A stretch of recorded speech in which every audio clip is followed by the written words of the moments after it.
going to be your business card. Not only for the people that work around you, for the universe, because the universe understands that when you're ready for something, it's giving you more opportunities.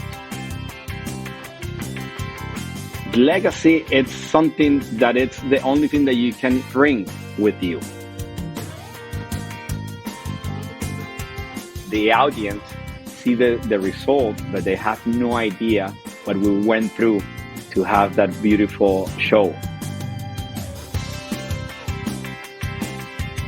Hello, and welcome to the Theatre Art Life podcast, sponsored by ClearCom, the leader in voice communications for theatre and the performing arts. Call your cues with the simplicity and elegance of ClearCom Intercom solutions. The Theatre Art Life podcast puts the spotlight on those who create live entertainment around the world, the culture creators and the backstage masters. My name is Anna Robb. Today we're talking with my friend and active colleague, Rob Penalver. Rob has extensive experience in all aspects of production. Throughout his extensive and successful career, he's had the opportunity to work with some of the most recognised and diverse companies in the world, including Apple, the Grammy Awards, F1 Ferrari Team, the Art Basel Fair, MTV, as well as government entities such as the United States Army, the City of New York, the City of Miami Beach, and the Kingdom of Saudi Arabia. In addition to graduating from the School of Film Production, Rob also attended the School of Business and Management, which has helped him manage large-scale projects with budgets exceeding $100 million and more than 1,200 employees under his commands. He has more than 20 years of experience in different continents. His leadership, his skills, and his ability to resolve unexpected situations with calm thinking and common sense have made him a true reference in the entertainment industry worldwide. As a senior producer, Rob is without doubt a person you can trust with any project, no matter how large or small. You can rest assured that the project will always be developed to the highest standards and within the agreed upon timeline. Rob, welcome to the show. Hi, Anna. Thank you so much. It's a pleasure to me really share this time with you. Amazing. So today I'm your podcast host, not your boss. So you can tell me how much your boss is a slave driver and makes you move your office 10 times. Oh, I'm very happy. Seriously, I'm very happy. It's like if it's something that it was a surprise for me when you told me about the podcast.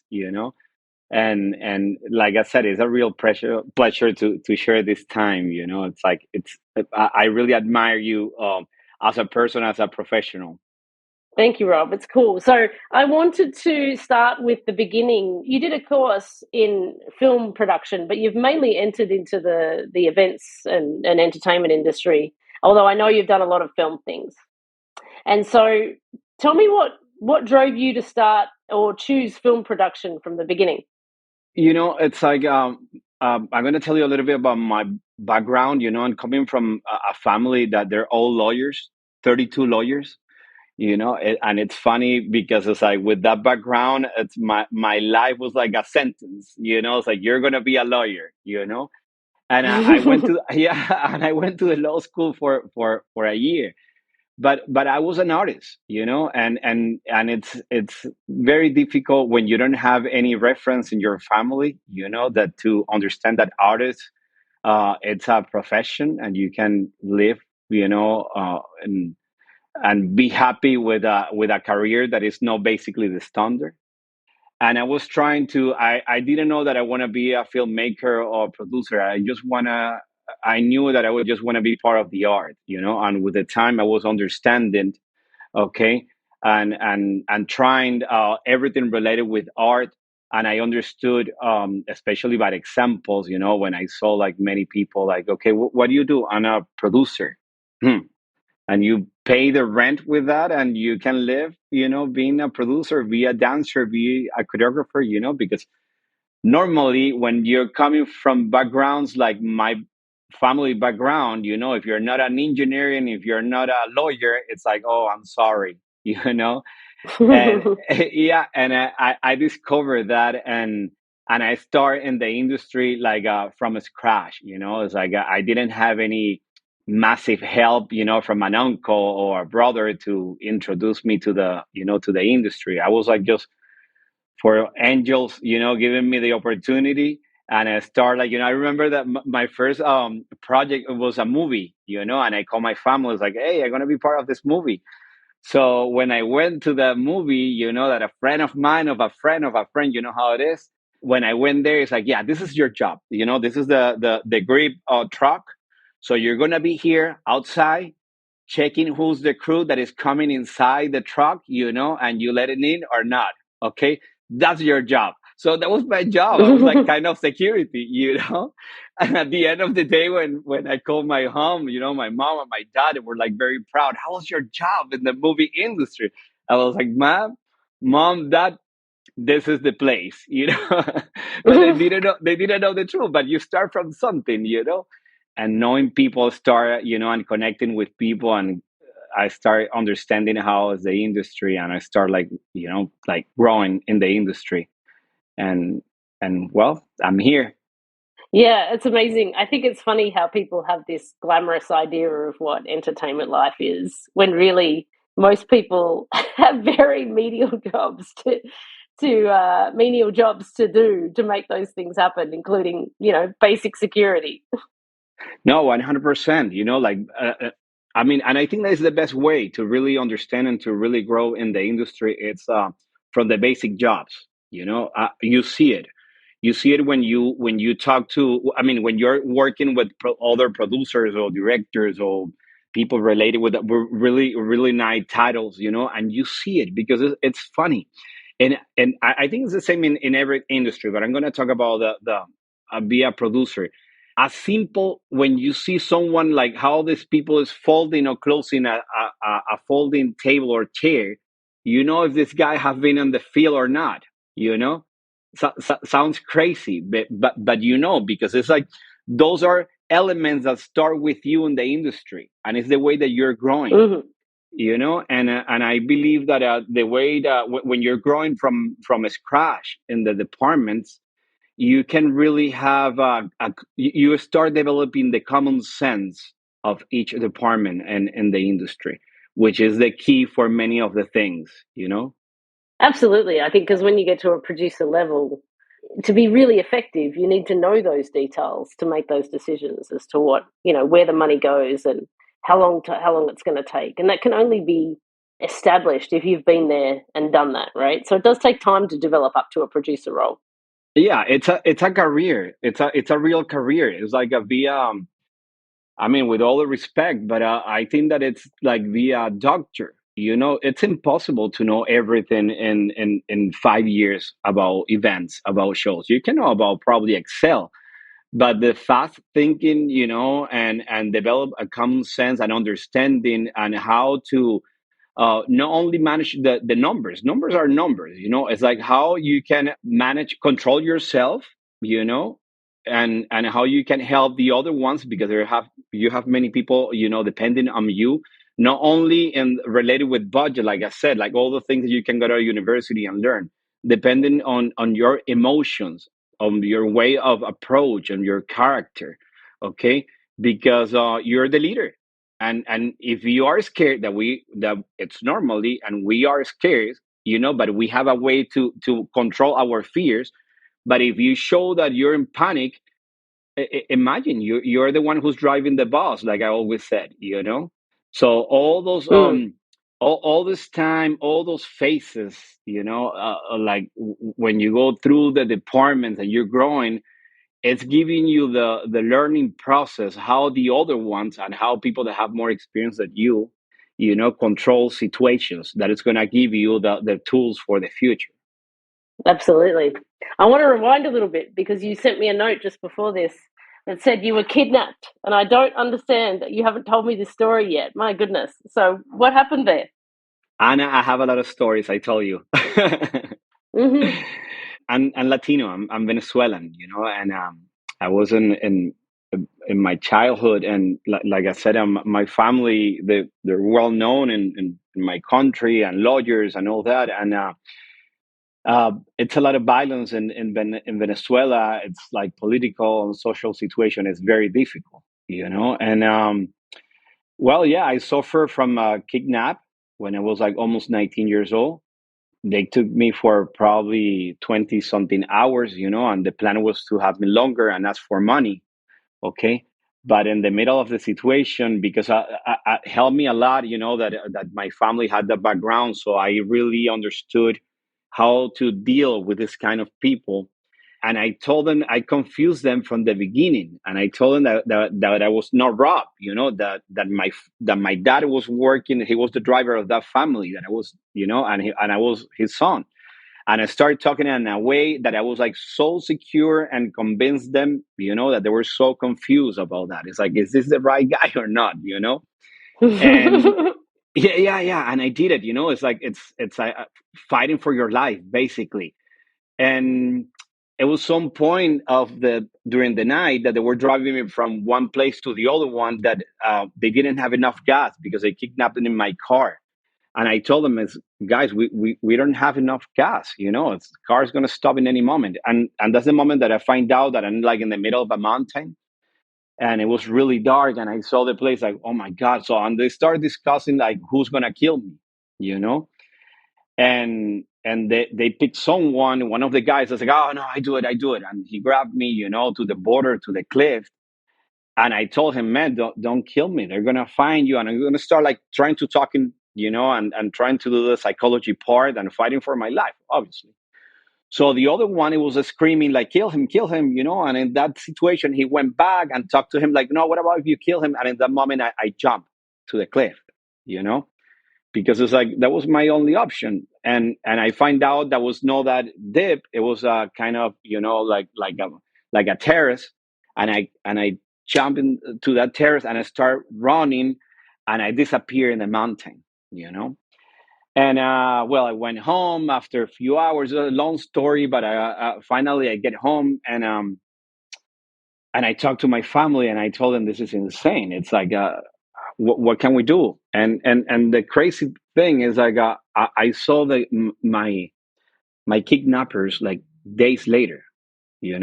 I saw them in the street, and I couldn't do anything. Because my dad, he was very clear. It's like, they know where you live, they know what you do. It's like, if we do something, I mean, they're gonna go out of the jail because nothing happened. Probably they're gonna be there for a few months, and they're gonna come back and do something, worse. So I decide, I can't live like that. So I'm going to go to the States. I have a friend that he was there, and I went to the States. And when I went to the States, my life changed completely, And I start in a country without the language, without knowing anybody, anything. I didn't have enough money. And I started just working like, like everybody, like restaurants and bars and things, until a few years later, I couldn't find an opportunity in the industry. But I knew it, that I'm going to make it. I'm going to tell you this part of the story that is really important for me. It's because I was a kid, and I have the chance to, just stay there doing whatever, or coming back to my country with my family when I have some level, and some, like, my family have, like, in those years, like, kind of money. But I know that was the path for me. That was a chapter that I closed. So because I was a kid, I didn't know how to organize my finances and things. So I was without money, and I have to be I have to go to the streets because I didn't have the money. So I was homeless for almost like 2 months, in Miami. And what I did is, I put my luggage in a friend house, and I was sleeping on Ocean Drive, that it's in South Beach. And I was there. I'm the same. It's funny because I'm older now, but it's the same. It's when you're in that reality, that's your reality, that's your universe. And I stay there, and understanding how to survive. And I was sleeping, and on the grass in front of the restaurants, and I saw that the homeless were there and the police was there, so it was a kind of safe. So I stayed there the first night. I couldn't sleep, just looking around, trying to understand how I'm going to survive. And I'll say, like, I'm not going to go back to Venezuela. I have a dream, and I'm going to make it happen. I don't know how, because in that moment, your universe, and it's go like very small, right?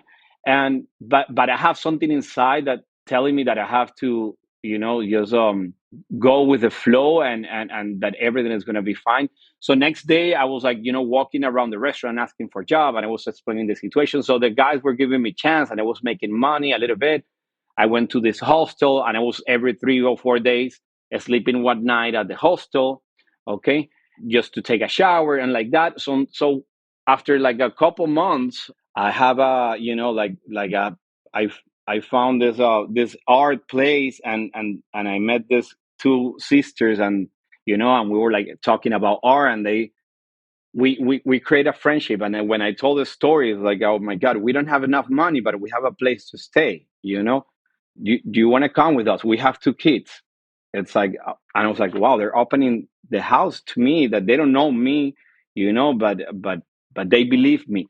So I was like at the beginning, no, it's okay. But they next day they drive around and they saw me, and it's like, no, man, we're not gonna let you here, under any reason. So I went to with those sisters, and from that day I started, like, fighting and fighting, finding a better job, and I did it. And she was the one that connected me with a director, and start a job.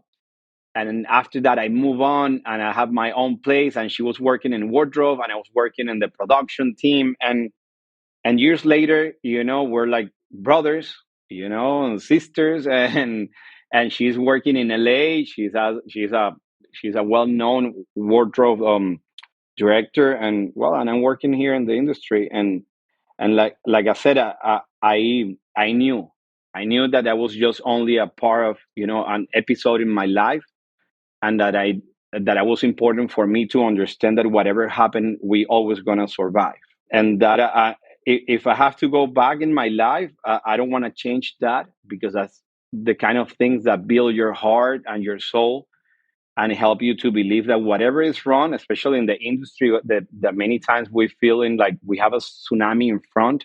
When people is telling me that we have a tsunami, I always laugh inside, because it's like, I have been in tsunami, and it's nothing similar to that. So, well, What an incredible story, Rob. I mean, thank you for sharing, because I think that does explain to me a lot of how you present at work and your sense of resilience, like that. And I think that it is only those people that know life at that level who can then not be so overly emotional about something that might happen around you on a show or in a situation. So thank you for sharing that with us. It's really, really interesting.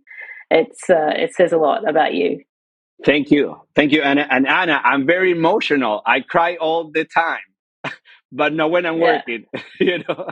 I think it's also good to cry. I cry too, to let some emotions out. But I think what a wonderful gift those sisters gave you at that moment, And I think that also shows that a lot of times that it can just take one person to give a shit to change your life, right? Yeah, imagine this. I'm gonna tell you this story that's related with those days. When I went to their home, and like next days, I was looking for a job, and I went to this amazing hotel in South Beach, and I was looking for a job as a valet parking, and someone told me, yeah, go to over there, they have an office there. So I went there, and I was like, hey, can I have a job or something? And the guy's like, no, we don't have a job. It's like, man, I really need a job. So it's like, no, sorry. And this guy went out of the office, and he called me when I was leaving. And he told me, hey, come over here. Why you're looking at a job? It's like, man, because I did the money. And I told a little bit about the story. And I was like, okay, do you want to start tonight? And I was like, yeah, of course. And he went back. It's like, okay, who wants to leave, early? One of the guy, oh, I want to go. So I I started the job, and it was funny because this guy is like, okay, the t-shirt is 20, and the uniform is this. I was like, bro, I don't have that money. I don't have $5 on me. I was like, no, this is gonna be a gift. So he gave me that job. So imagine, as soon that is how the universe works. As soon that I received this help, and I was very humble to receive it. No ego. I have a nice job. I mean, a nice job in that moment. It was a nice job for me. And that night, that normally I was doing like $30, every week. Enough just to eat something. That night, as a valet parking, I did $200. And I went back. I went to the supermarket, and I went back to their home with a with some bags. And we were poor. And when I went back with meat and milk and all that, it was like a party. And yeah, and I remember that my third day. Look how beautiful that the universe. The third day, when this film production to the hotel, and I was a valet parking. and I was parking, the cars from the executive and the director, and they stay there for like 5 days. And the director, she was really nice, and she asked me, "What's your name?" And I was like, "Oh, I'm Robert." I was like, "Oh, what do you do?" So we were talking for a few minutes, and she gave him her business card. 2 years later, when I started like working in the industry, someone called me for a job as a production assistant, and I was like, I say yes. So next day when I went to the call, she was a director, and she recognized me right away. When I saw her, it's like, I know it was that girl, but I didn't want to like interrupt, like, you remember that I'm that guy. No, she saw me. It's like, I know you. And I was like, yeah, I was your brother parking when you did that film. I was like, oh my God. So from that day, she was calling me all the time, giving me opportunity, you know.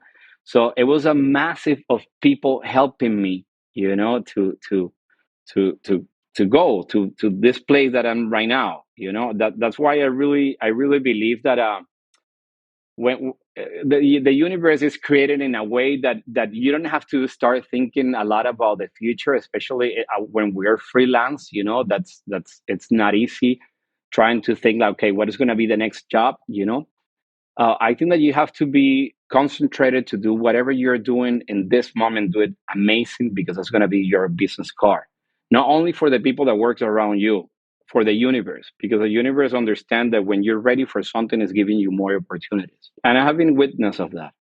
Yeah, so that's the story. No, it's true, and I think that's even in the way that you came to work for us. For me, recently, is that you came through a recommendation of a person who hasn't directly worked with you yet, but had talked to you, and then you had just happened to be in the right place in the sense that you'd finished a project, because it's really hard to get people on projects in short notice at the moment because everyone's so busy, and you're about to leave Saudi Arabia, and here you are landing in my lap. So I think that was like, it's interesting how it just happens like that sometimes. Yeah, exactly. That's amazing. So, of your time in the film industry, is there a project or a moment that stands out for you that is your favorite?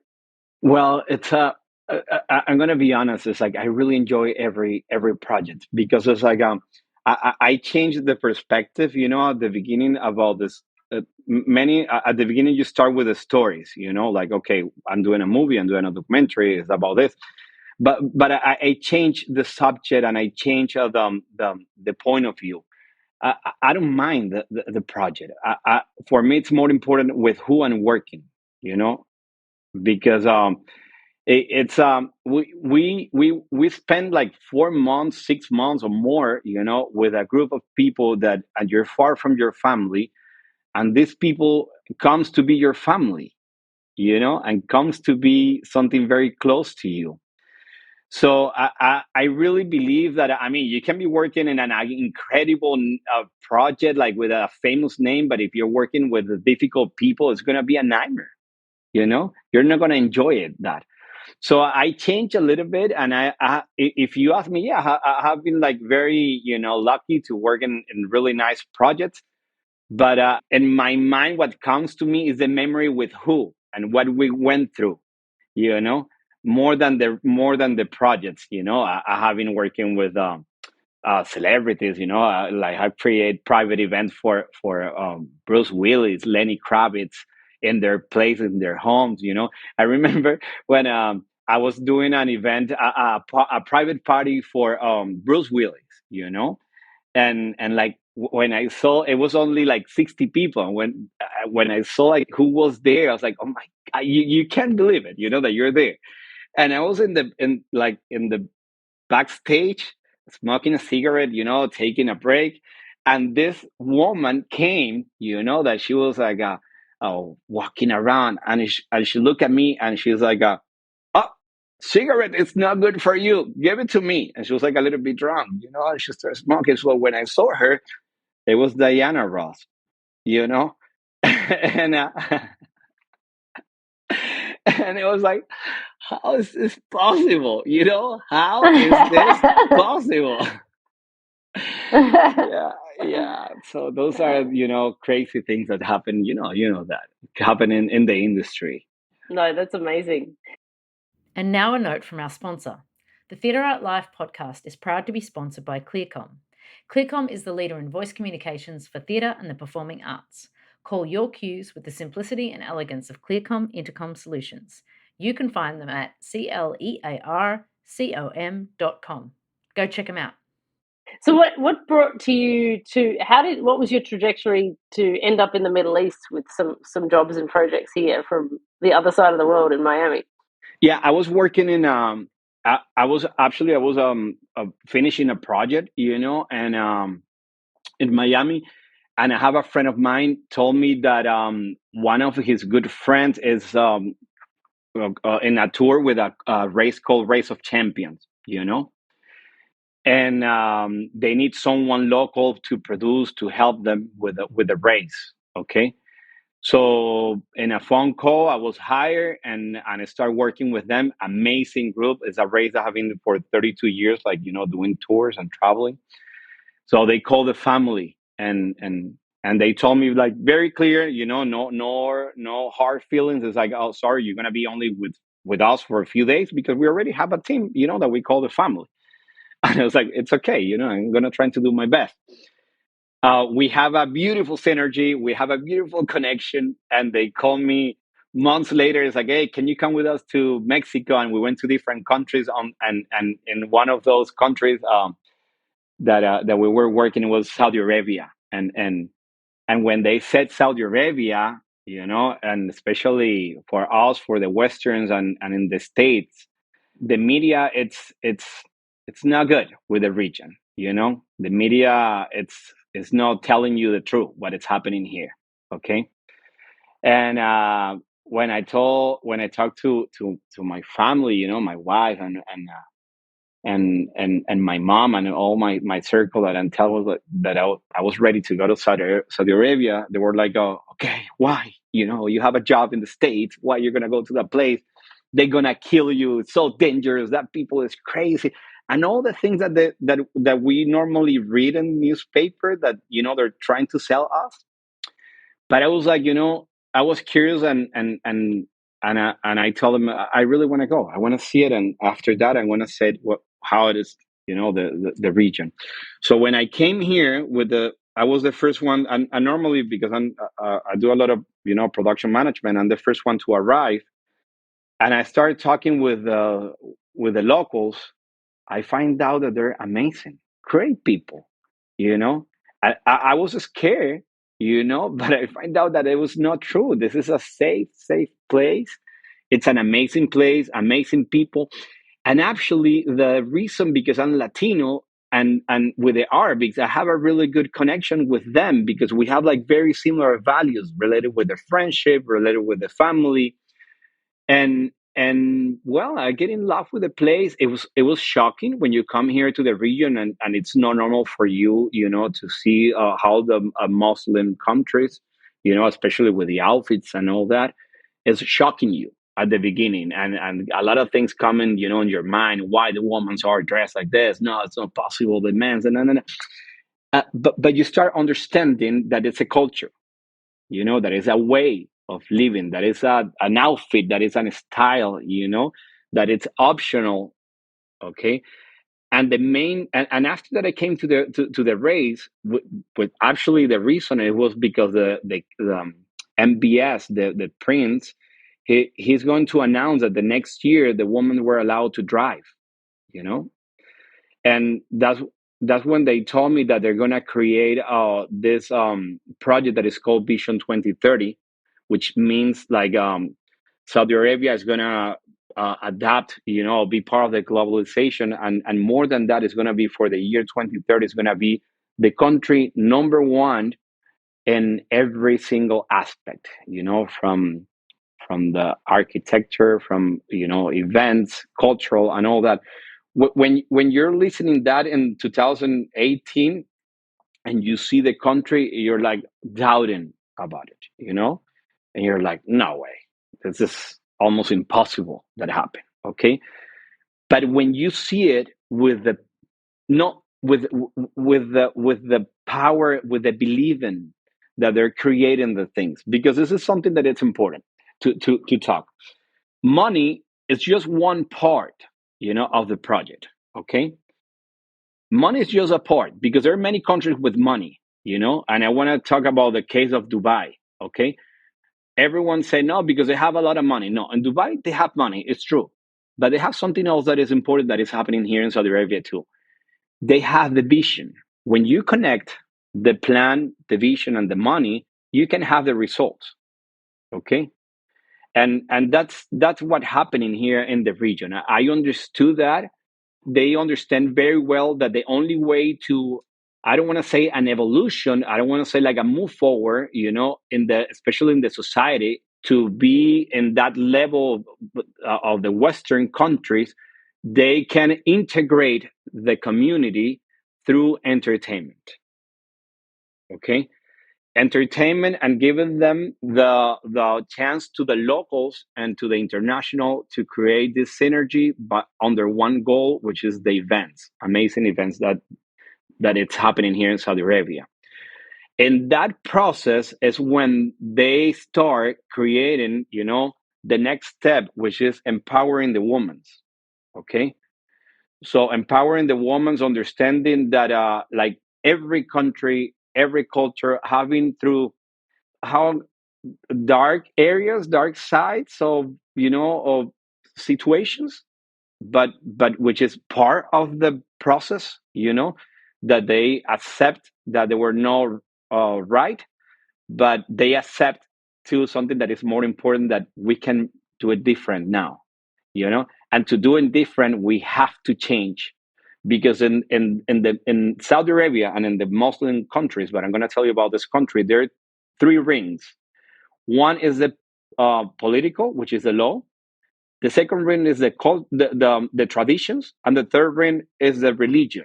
Okay, so everyone put everything in the religion or the political. No, because in Saudi Arabia they're not allowed because of religion. The Saudi Arabia is not allowed. No, no, no. It's not all the time goes to political or religion. Go to the traditions too. So the way that they can move in those three pillars, that were holding the country when they were like extremely conservative, is changing through culture, through art. Okay, and we know very well that art, it's a massive wave that not only change physically the space, change the most important, which is the soul, the education, the base, the foundations. And that's what they're doing. This is not a new project that they're doing here. That's why I really believe that they're gonna make it, because the king before, he created a scholarship that he sent more than 1 million kids to study abroad in different countries, and they were supporting you with $4,000 a month, plus paying all the tuitions. The only condition is like you need to come back. Okay, those kids 20, 15 years ago is the professionals that we are working with right now, Anna. And that many other companies are working here. That's why they speak very well English. That's why they have the education. Many times we complain about like, okay, they're managers, but they don't have the experience. But hold on, we need to step for a second, the judgment, and understand that they're looking for the opportunity. It's not their fault. They went to Harvard. They have an amazing, degree. They came here and now they're doing the shows. But are they business management? Yeah, they are. They're smart people. Yes, they are. They have the experience. No, they don't. They're working on it. So it's for us really difficult sometimes. Like, oh my God, the mindset. Why is not that they don't understand this on this? It's not all the cases, but you see it, and that's why I believe it's like let's give it a chance. That's why we're here, to because someone else give us a chance to us, and we are in that process. That's how I came to this region and stay in this region, and I think that I'm gonna be for a long time. Yeah, well, thank you for that. It's a very thorough assessment of like the point of view of the culture and how they come into interactions with people like us. I think that's really interesting. And also because a lot of the time on this podcast, we talk about how to work cross culturally. And I think that's one of the big things of understanding how to work with people is to understand those things, the social, political, cultural constructs in which people operate. And then secondly, what their motivations are, right? And in that sense, you can work with those people with that understanding, with a level of empathy for where there might be gaps or issues or things like that. And what's beautiful about the arts is generally people come together with a similar goal, right? To create something together.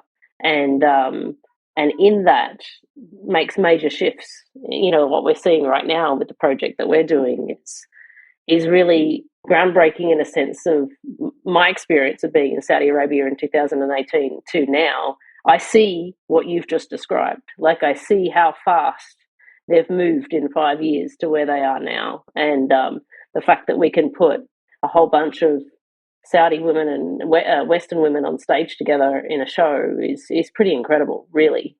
From even 5-10 years ago, it's crazy, right? It was crazy. Imagine this. It's like they were not allowed just a few years ago, 7 years ago, 6 years ago, they were not allowed to dance. Okay. Women were not allowed to many things. Okay. Now we are creating a shows that we're mixing with international dancers, choreographers, with local female dancers. It's, I know that for us in other countries is not a big deal, but here it's incredible, unthinkable. It's like 100%, and that's why it's like a great opportunity for us. This is a gift from the universe, because it's like shows. Oh, there's so many shows around the world, events, incredible events, and they're going to happen, incredible events.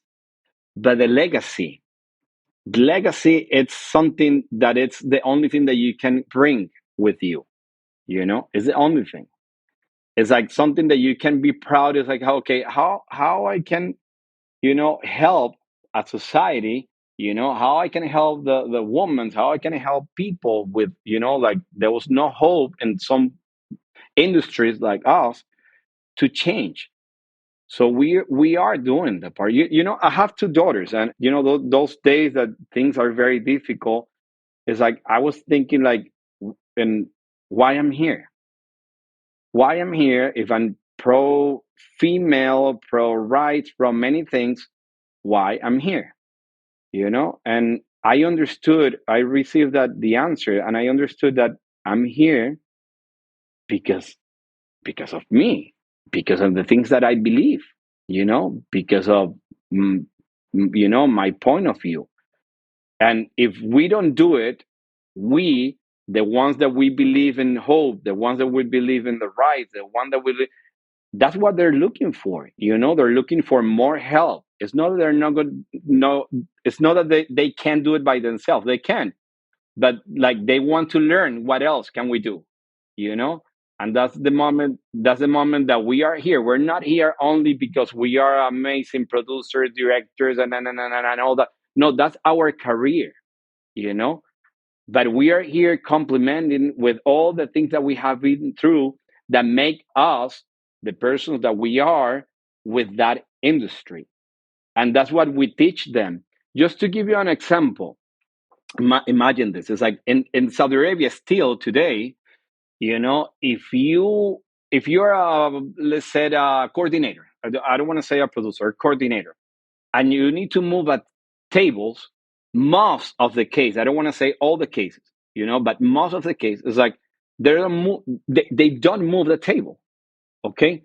The reason is because if someone sees this coordinator moving the tables or moving the chairs or cleaning the floor, they're gonna look weak. They're weak. Like, it's like you're not enough strong. You're not enough. Like, what happened with your level? Because they still have people that they can do it for them. Okay, so I feel bad because I have been making suffer all these people all the time. Because I have been senior project manager, senior producer, whatever titles. And I'm the first one that always running and cleaning things and moving tables and chairs, and they start calling me, and screaming, "No, Mr. Rob, no, no, no, don't do it," because in the other side, if they saw you that your boss is doing that, it's like they're gonna tell you why you're not doing your job, you know. So basically, what I do at the beginning of the production, it's like I grab the managers and all the workers, and I tell them, guys, listen, I'm gonna be cleaning the floor. I'm gonna be moving things. I don't want anyone screaming, "Mr. Rob." Okay, I'm fine. Nothing is gonna happen to my nails if I move things, if I clean things. Coordinators, if producers or whatever, if you want to stay in this job and work with me, you need to move the tables too. Okay, not all the time, but when we need it. Okay, and and and because that's the way that many people can understand that if you really really like a chef, if you really want to know your product and understand the product, you have to go through inside and explore it, every details to really know the result. Okay, that's why when you go to the chef school, they send you to the prep table. They don't send you to the grill. That's right. You, if you go to Cordon Bleu and one of those famous schools, they're not telling you, okay, now you're gonna cook, the steak and you're gonna do the tartare. No, no, go and start, cutting, because that's the way to understand. So I'm feeling that that's part of my mission, to really how to teach the people here that there other things is no management is more than to be in Excel and telling people what to do. It's like you do it so you can understand, and it's going to give you a better result at the end. I promise you. Yeah, it's a great perspective, isn't it? And them learning about the entertainment industry and them understanding that, I've said this many times on the podcast that, one of my mentors once said, no matter how big you are or what role you get, you should always be ready to sweep the stage to get the show going if you have to. And that's definitely the way I approach my roles. I laugh though when you tell me that story, because I did a gig once in Vietnam, and I couldn't communicate to the crew in English very well about about where I wanted them to focus the lights. And I was trying to communicate, and the event was coming up, and we were running late. And I said, "Oh, just forget it. Give me the gloves." And they looked at me with this look of shock. "Give me the gloves." And they were like, "There's dirty, skanky, sweaty in Vietnam gloves." And I put the gloves on and I started focusing the lights myself, and they could not cope. They were like 6 people walking behind me from one light to the other, wondering what to do with themselves, because they didn't know what to do, because the boss was focusing the lights for them and they had nothing else to do. And I was young, right? And I didn't really read what was going on. But now I look back on that with perspective and just laugh, because they must have been horrified. For sure, they remind you, Yeah, you're going to be, do you remember that white woman, that was teaching us? Oh goodness! Wow, I know we could speak forever, Rob, because we have many stories, but we try to keep these to within 30-40 minutes. So I'm going to ask 2 questions that we always finish our podcast with, and I think you've kind of answered what the first question, but I'll give you the opportunity to answer it again. What is your most favorite thing about your job or the industry? Yeah, my favorite thing is connect with the people. That's the part that I really enjoy, understanding like, the culture and how people from so many different backgrounds and countries can come together with one purpose, and how we at the end the results when if it's a concert, if it's a play, whatever it is, the audience see the result, but they have no idea what we went through to have that beautiful show. And that's it's the beauty of the wondrous thing about the opening night is just a milestone. It's the journey that's more entertaining and fun, right? yeah, correct. Yeah. Yeah. And if you could change one thing about your job or the industry, what would it be? I always talk about the social things. I believe that we have to treat with more respect to the assistants, you know, especially that we understanding the, you know, like the hours and the tire and all that. It's like uh, the other day that we have that meeting, you know, with the crew that you were there, it's like I always said the same, you know, cleaners and CEO for me are exactly the same, you know, and directors, because everyone is important in the show. Everyone is important in the show. So I think that we have to be more careful, you know, for the people that they starting and for the hours that they work. I think that everyone have to work the same amount of hours and have a little respect, you know, for that. And that's the only thing that I really changed from the industry in general, you know. Mm. What a wonderful answer. Thank you, Rob, so much for your time. Thank you for joining us on the Theatre Art Life podcast, and I look forward to our next lunchtime chat. Yes, thank you, Anna. Thank you for this beautiful opportunity to share with you. Thank you so much. Theatre Art Life is a global media site for entertainment. Memberships start at only $38 per year. You can have unlimited access to our daily published articles, including entertainment news and the writings of active industry professionals, ensuring that you are always up to date on the global happenings in the world of entertainment. Become a part of the international entertainment community and join us now at www.theatreartlife.com.